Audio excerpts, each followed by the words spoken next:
عبد الواحد بن ایمن نے بیان کیا، ان سے ان کے والد نے اور ان سے جابر بن عبداللہ رضی اللہ عنہ نے کہ ایک انصاری عورت نے رسول کریم صلی اللہ علیہ وسلم سے عرض کیا، یا رسول اللہ صلی اللہ علیہ وسلم، میں آپ کے لیے کوئی ایسی چیز کیوں نہ بنوا دوں جس پر آپ واعظ کے وقت بیٹھا کریں، کیونکہ میرے پاس ایک غلام بڑھئی ہے۔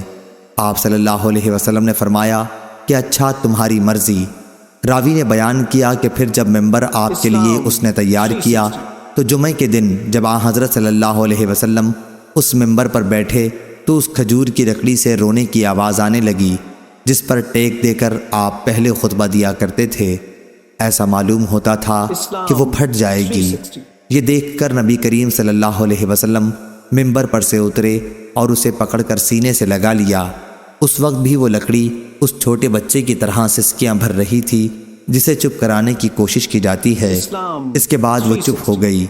حضرت صلی اللہ علیہ وسلم نے فرمایا کہ اس کے رونے کی وجہ یہ تھی کہ یہ لکڑی خطبہ سنا کرتی تھی، اس لیے روئی۔ صحیح بخاری حدیث نمبر 2095۔